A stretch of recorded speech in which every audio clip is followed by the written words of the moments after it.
Hey, thanks for joining me again.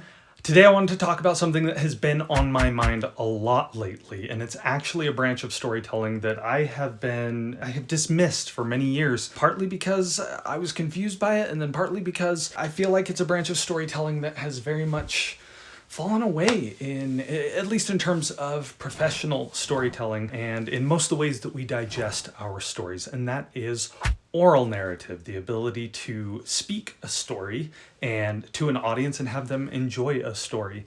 Now, I know all of us tell stories very, very often at work and with our families, but for whatever reason, on a much larger scale, most of our stories have moved away from that, which is interesting because that is actually where storytelling began. When I was young, one of the main ways that I first started experiencing stories was through bedtime. And I think it's still a tradition that many people hold, at least I hope they do. It enlightened my mind, it expanded my imagination, and many of these stories came from my father. This is him right here. And this crazy Beatles-loving, guitar-playing, motorcycle-riding dude that I call Dad was just phenomenal at this. And often we would go to bed at night, me and my two brothers, and after laying in bed for a while and goofing off, suddenly we'd hear footsteps coming down the stairs. And my dad would pop in, and he would either bring with him a guitar, or he would sit down and he would tell us stories. And on one of these occasions, something really interesting happened. My brother and I, my brother Clayton, who I've featured on my podcast before, we were laying in bed, and as older brothers do, he was challenging me on something, and that thing was my love for rollerblading. I was way into rollerblading, as you can see. Look at this dork here, jumping around with these clunky wheels on my feet. Thinking I'm so cool, and I had declared that rollerblading was my thing, it was my passion. And so one evening while we were laying there in bed, trying to go to sleep, my brother challenged me. He said, if you really loved rollerblading, like, you would show it more. And I was like, what do you mean? You know, I like rollerblade more than anyone in the neighborhood. I have rollerbladed so much that the wheels on my rollerblades are getting like wound down till the wheels are just tiny. And he's like, well, there's another way that you could prove that you're really into rollerblading. And I said, what's that? I'm up for it. I'll prove it. I'll prove anything. And he said, a real rollerblader, wouldn't he sleep in his rollerblade gear? Like, if you truly loved it. And again, remember, I'm like 10, 11. My brother's 3 years older than me. So whatever that is, 13, 14. And he's challenging me. He's saying like a real rollerblader would go to bed with their rollerblade gear on. And so I said, sure, I'm up for it. And he's like, or maybe that's too uncomfortable for you. Maybe you're not really into rollerblading. And of course, me being a dumb kid, I took the bait. What? So I hopped out of bed. I went over to our closet and I started putting on my knee pads, my elbow pads. I put on my wrist guards that I would wear. And I put those all on, and then I crawled back into bed. And I was like, see, I'm going to sleep in these. It won't be that hard. I love rollerblading. I'm going to sleep in these. So as I'm laying there, suddenly we hear footsteps on the stairs. Dun, dun, dun, dun, dun. Someone's coming downstairs. I'm like, uh-oh. So we get quiet. I pull my covers up. My brother hops into his bed. Clayton hops into his bed. And the door opens. And sure enough, it's Dad. And he sweeps into the room with a guitar. He sits down on a chair in between our two beds and he starts strumming a few songs, and he's there to play us songs to go to sleep. How wonderful. As I'm laying there in bed, covered up by a blanket, wearing elbow pads, knee pads, wrist guards, the works, proving my love for rollerblading. Well, as it goes, as I'm sitting there, laying there, it starts to itch. I don't know if you've ever worn knee pads before, but they're not made of like soft felt. Right? They're made of like firm fabric that is woven so that it can withstand the pressures of a lot of athletic movement. And suffice it to say that they get itchy after a little bit, even if you're just wearing them. And on top of that, I'm covered up by a blanket and it starts to get warm. I'm getting kind of sweaty and itchy, and I've got these stupid knee pads on and these stupid elbow pads. I'm realizing how dumb it was to take the bait to try and prove that I was into rollerblading, because my dad's there now and I can't tell him that like I'm wearing knee pads. It's like, what's going on? So he's playing guitar, and I decide, you know what? If I just go real slow, I can undo the Velcro on these and I can slip them off. I'll keep them under the blanket, but I'll slip out of them and then I'll be comfortable and I'll be able to fall asleep. So while my dad's playing guitar, I slowly start undoing the Velcro. And you all know how Velcro sounds, that and I'm trying to go so slow. I'm using a finger to like dig between the loops and the hooks on the Velcro and just do it ever so slowly. And I think I'm being really quiet, and he's playing guitar, so there's a lot of noise pollution. But every once in a while my dad would just suddenly stop playing the song. And it would just be quiet for a moment, and I would freeze. And then he'd start playing again, and the music's going again. I'm like, that was weird. And so I start going creak, creak, creak, peeling off the Velcro straps. And suddenly my dad stops playing again. He's waiting, he's listening. And this happens 2 or 3 times. And about the 3rd time, my dad goes, "Are you guys hearing that? There's like this weird crackle sound. Like, what is that?" At this point, I had enough. It was hot. I was itchy. I was mad at Clayton. So I threw off the blanket. I crawled out of bed and I just start stripping elbow pads and wrist guards and knee pads and throwing them on the ground. And when I got them all off, I hop back in bed and cover up with the blanket. And the entire time, my dad just stares at me, absolutely dumbfounded. Honestly, he didn't say a thing. He just goes right back to playing guitar, and he finished the song, wished us good night, and then headed upstairs. And after he left, Clayton just started laughing and laughing and laughing. And in hindsight, I can't help but smile at this story as well, because I just can't help but put myself in the perspective of my dad. He's playing guitar and he's hearing this weird noise, and suddenly his son stops, climbs out of bed and starts taking off elbows and knee pads, and he's got to have been thinking, my son is such a moron. What is he doing wearing knee pads to bed? And the best part was he didn't ask a single thing about it. He just finished and headed on upstairs. And from then on, I was very wary of taking on a challenge for my older brother, Clayton. I decided I didn't have to prove to him whether or not I was into rollerblading. But my dad was such a good sport about these things. And along with guitar playing, he would come down and he would tell us story after story after story. One of the famous stories, another famous story that gets told in our family a lot, has to do, we call it the story of, whoa, bright light. We had a downstairs bedroom, and the window to our bedroom was on ground level. And one night my dad was in there, like normal, telling a story to both Spencer, Clayton, and me. And the story was just getting good when suddenly some headlights from outside shined on the window for just a second. And in the retelling of this story, I'm not sure if it's very definitive or not. I can't remember. Every time we tell it, it seems to change. But either me or Clayton, one of us said, "Whoa, bright light," referring to the headlights that had just passed through our window. But the moment we said that, "Whoa, bright light," the moment I said that, my dad stopped. He went and peeked out the window. And then he went upstairs and left. And we could hear the voice of our uncle at the front door. And then our uncle came inside. And we were just waiting and waiting and waiting. And it seemed like an hour before my dad was done talking to my uncle at the door. And we could just hear him right outside our window talking. And, of course, my older brother Spencer was very accusatory towards the one who had said, "Whoa, bright light." Because he's like, man, we were in the middle of this good story, and now Dad's gone up there, and now we're all waiting. And sure enough, when Dad comes back down, and it felt like an hour later, he popped his head back in and said, "Hey, boys, it's time to go to sleep. It's too late to finish the story. We'll have to do it later." And he went on out. Boy, was my brother upset that I had said, "Whoa, bright light." Now, the reason I'm sharing these stories is to show how oral narrative can still be such a big part of our lives. And as I thought about this, like I said, it's an area of storytelling that I have been very dismissive of. And I don't know why that is. And I was just thinking back over my life and trying to think, where did oral narrative, oral storytelling play such a big role? And of course, it started so much with my father.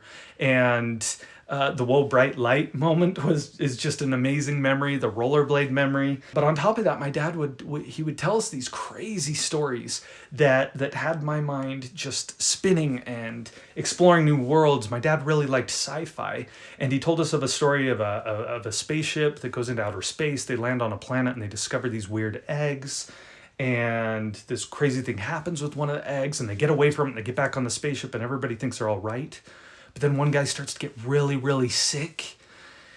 And then a few days later, he's absolutely fine again, and then goes into the mess hall inside the spaceship, and they're eating pancakes, and he just starts scarfing down pancakes. And I remember him telling this, and I remember picturing this, and he's eating more pancakes than seems healthy, and eating them faster and faster. And it's like, oh my gosh, what's going on with this guy? And suddenly, he seizes up and he falls onto the table, and it's like this crazy moment where he's like, oh my gosh, and then something starts pushing out of his chest, and lo and behold, an alien explodes out of his chest and climbs out of the body, and the guy is dead because he had been incubating this alien.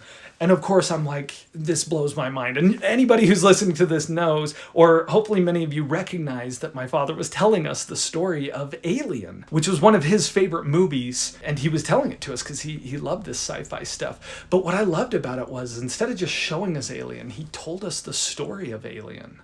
And he, in hindsight, there's so many of his stories that I have run across later in life and been like, oh my gosh, Dad, you were retelling this movie. Andromeda Strain, Sphere, these books by Michael Crichton, like I said, quite a few sci-fi novels.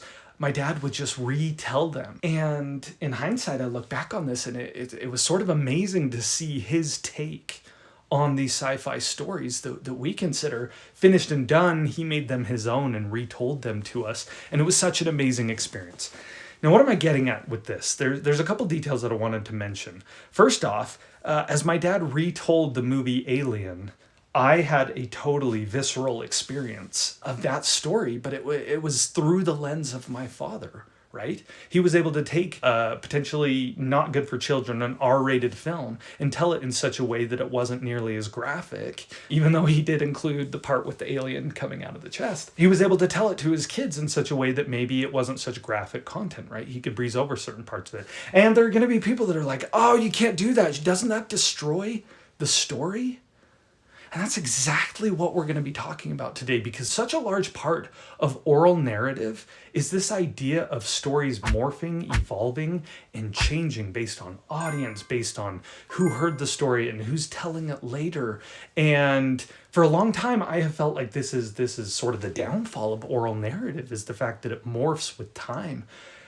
But after I've thought about it, really, it's this really interesting balance between canon and an artistry that is storytelling. Like I mentioned in the Whoa, Bright Light story, it is unknown who actually said those words. And depending on who's telling it, I believe when my brother Clayton tells the story, he tells it as though he is the one who said, whoa, bright light, which is the infamous term in our family, whoa, bright light.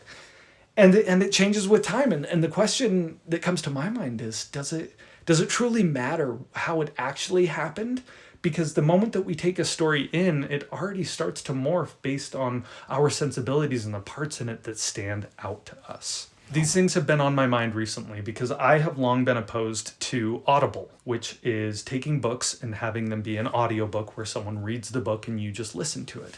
And for a long time did not like the idea of Audible because I am a somewhat slow reader, and I would argue that I take a lot of detail in when I'm reading a story. I'll stop and think about things. I'll mark passages, and part of this comes from the fact that I'm an aspiring author, I'm a writer, and I'm wanting to learn from the things that I'm reading. And so when you're listening to a story, you can't always pause it and try and learn from it, learn how things are working. You're just taking it all in a moment. And so I was really resistant to Audible for a long time. The other thing, and I'm going to get on a little bit of a soapbox here, I've met so many people that do Audible, and their favorite thing about Audible is they can listen to it as at double speed. I've even had a friend who told me they're really proud to say that they're able to listen to Audible on almost 3 times speed or something like that. And this also goes very much against just me as a digester of stories. I'm like, what? Like, what's the hurry? why do you want it to be over so quickly? And the counter argument is there's so much out there that people want to experience that they're like, the quicker I can get through a book, the quicker I can be on to the next one. And I can kind of get that sensibility, but I have to believe that when you're listening to something at double speed, that you're not taking in as much of if it's an educational, if it's nonfiction, you're not taking in as much as the details. And if it's fiction, you're missing parts in it, and it may be moving at a pace quicker than it was intended or in its best form. But that's neither here nor there. That's sort of just me. That's the reason that I've been resistant to Audible. But recently, on a long drive, my wife and I, on a drive, we started listening to this guy right here, Green Lights by Matthew McConaughey. And I have to say that it was one of the most rewarding experiences I've had in a long time, partly because Matthew McConaughey actually reads the Audible book himself. So it's like, it's oral narrative. I was hearing Matthew McConaughey's inflection, his voice, his interpretation of the words. First off, Green Lights is a really, really awesome book. Not for kids, but definitely a lot of adult content in it, just in terms of language mostly. But it was so cool to hear it from Matthew McConaughey's own perspective, and I've wanted to get the book and compare notes because I think there's parts of it that are sort of added by Matthew McConaughey. Throughout it, he'll chuckle and be like, "Ha, green light." And I just have to believe that those ha-has and those little moments where you can tell that he gets excited aren't necessarily in the book. And that got me really thinking a lot about oral narrative and the power of sharing a story just from yourself with an audience, and the person actually telling the story being part of the artistry of that story. On top of that, I have also been listening to Norse Mythology by Neil Gaiman, and it has been super rewarding. And in the back of my mind, some of the things that Neil Gaiman says at the beginning of the book about how these stories were passed on generation after generation, told orally for a long time before they were finally written down. And you can picture yourself gathered around a fire and listening to someone share these fantastical stories about Thor and Odin and Loki. And it's just amazing to me to think of how much these stories drove a culture and a society and how important they were. They were the backbone of the culture and the way they interpreted this world. And part of me just missed that. It was strange to be missing something that I've never truly experienced other than when my dad would come down and share a story. But I just imagine having this whole community of people that would love to gather and just listen to a story be told. And I want to be a part of that. And so I wanted to share this episode just because, honestly, because these things have been on my mind. But also because I wanted an opportunity to share some of the stories that I've experienced or some of the stories that I love, and to do it with my own voice and with my own inflection and sort of partake and participate in the story at another level. And so I have to say that I've come around to, just in the past probably 3 months, I've come around to really, really like this idea of oral narrative. And of course, doing my podcast and my YouTube, sharing these stories from my upbringing and from my youth has been very rewarding. One, to get them down documented, but two, to be able to just share them with an audience. And I love it. On top of that, every year here in Utah, there's a thing called the Timpanogos Storytelling Festival. And it looks awesome. And they have people get up on stage and they get professional storytellers who come and just share stories. And as you can see, hundreds of people gather to experience these stories told live. And it's amazing. And I have wanted to go to this festival every year since I moved back to Utah in 2014. And I have never been able to make it. But I just wanted to put a plug for it. It's you can go to timpfest.org and learn more about the Timpanogos Storytelling Festival. It's really awesome. It's coming up in September. And believe it or not, the dates are booked right over a trip I have to Cincinnati with my brothers, which is a whole other story. We're going back to explore the filming sites where the movie Airborne, the early 90s rollerblade movie Airborne, was filmed. As you can see, this rollerblading motif is definitely a part of my upbringing. But we booked it for September, and it's right over top of the Storytelling Festival, so I'm going to miss it again, unfortunately. But it is in honor of loving and diving deeper into another story that we love, which is the movie Airborne, which, if you grew up in the 90s, you know what it is. If you didn't, then you probably have no idea what the movie Airborne is. I recommend to go check it out and just watch it through a lens of understanding what the culture was like in America in the early 90s, Airborne really captivates it on another level. I wanted to share this quote that I came across from Norman Calder. He's quoted in a book called The Quran, Formative Interpretation. And he says something really interesting about oral narrative. He says, oral narrative is marked by instability of form and detail from version to version, and by an appropriate creative flexibility which makes of every rendering a unique work of art.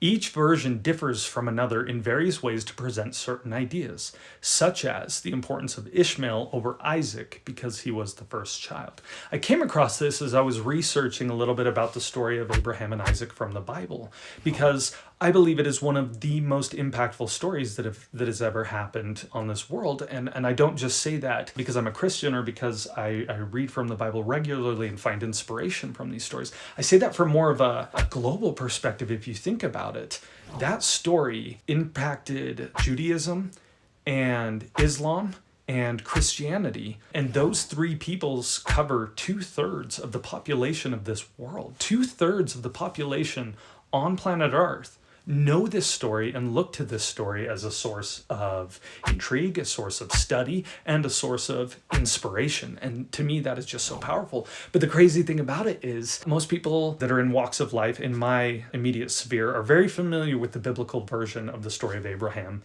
and Isaac. But I do know that there are other versions of this story. And this kind of harks back to what Norman Calder was saying here when he says oral narrative is marked by instability, right? It makes every telling a work of art, which instead of pushing away from this idea of having different versions of the story, because, you know, the historian and all of us, we don't want to hear two versions of the same story because we're left with often differing versions of a story are conflicting versions of a story. And the logical man inside of us says, what's the real version? What really happened? But if you take a step back and you say, what is the purpose of narrative? Then we can approach storytelling and sort of find balance or resolution inside ourselves in accepting that there can actually be multiple tellings, multiple versions of the same story, because the objective of the storytelling is different. Now, like I mentioned, Abraham and Isaac, if you're not familiar with that story, I recommend to go. I mean, I'm sure you can get on YouTube, you could get on Google, you could hear someone tell it, you could go read it in Genesis 22 in the Bible, and you're gonna find this story about Abraham who is asked to sacrifice his son. And he willingly goes and does it. It's the story of obedience, right? But as I was doing this studying, because I've also heard there are, not to ruin the story, but when Abraham goes to sacrifice Isaac in the Bible telling, an angel stops him and says, good enough. God just needed to know that Abraham was willing, and that he stops him from actually killing Isaac.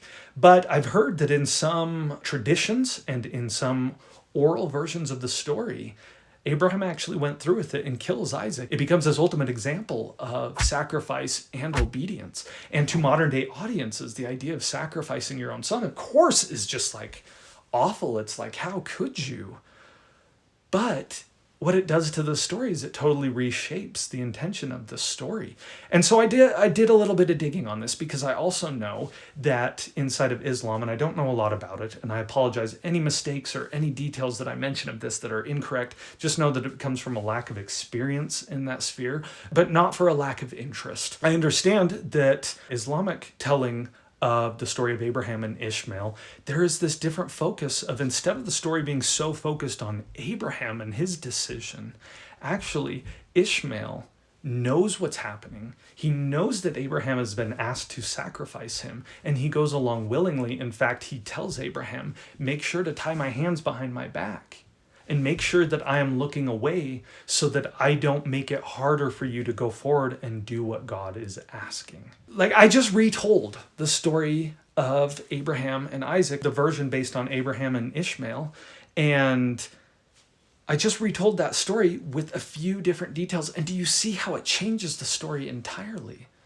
The focus becomes about Ishmael, and instead of Abraham being the one that is the amazing obedient one, Ishmael is also this shining pillar of true obedience to God's command. because he is willing to go with it. He's willing to sacrifice himself, knowing that it is what God wants. And ultimately, God intervenes. And I believe the Quran says that a greater sacrifice was made, whereas in the Bible, a ram is caught in a thicket and Abraham takes the ram and sacrifices it. I don't believe the Quran is that specific. It just says a greater sacrifice is made and Ishmael isn't sacrificed. But isn't that amazing what happens when we have these retellings of the same story? And for a long time, like me, I believe there are many people that have a hard time with this. And I believe this manifests in this long debate that I have had to straddle for so long, which is books versus movies. Because often movies find their stories in books and they want to retell them, but the mediums are so different. And often the filmmakers themselves are looking for a different approach to the story, and we balk at it. We are resistant to it. I can't tell you how many times I've seen people say, oh, the book is always better than the movie. But I went to film school.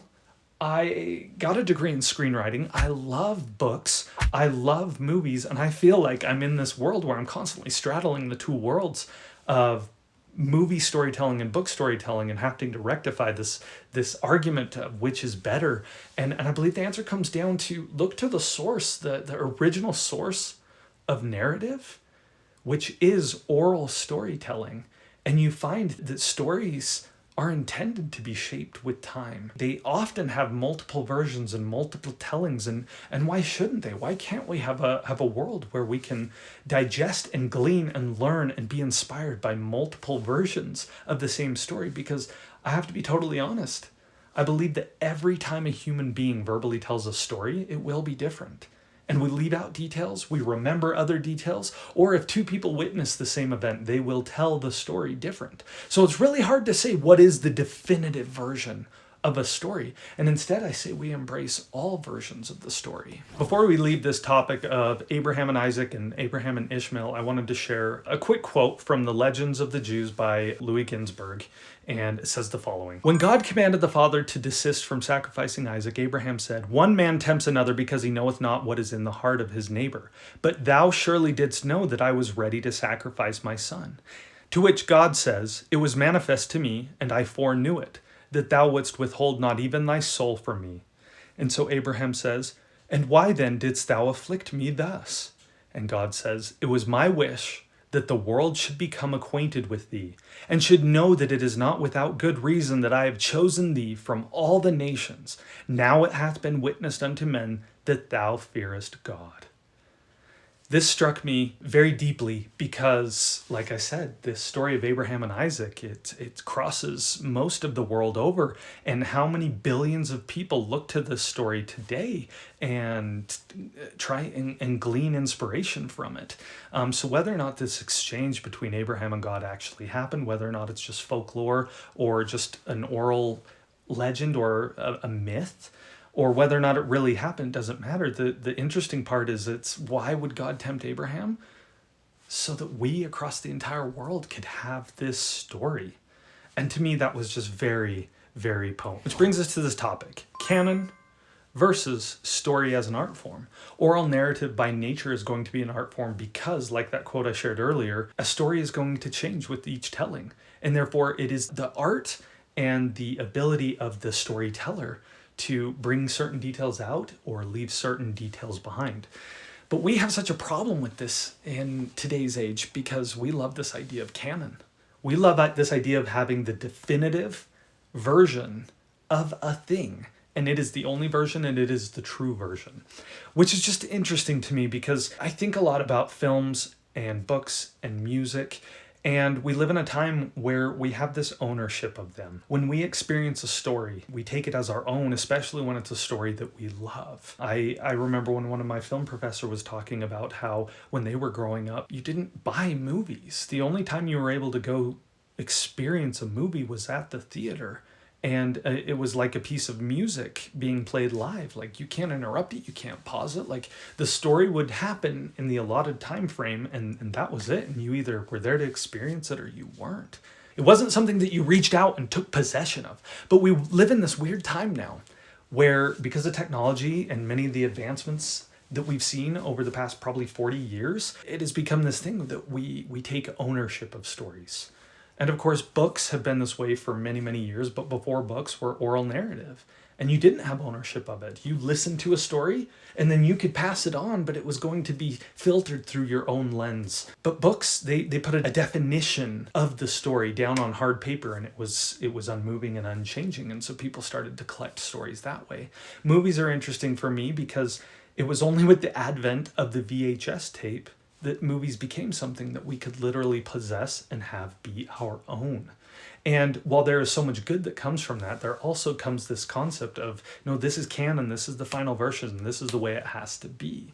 Now, there is no other example more prevalent in my mind when it comes to the audience taking ownership of the story, taking it and saying this is ours, than things we've seen in recent years with the movie Star Wars.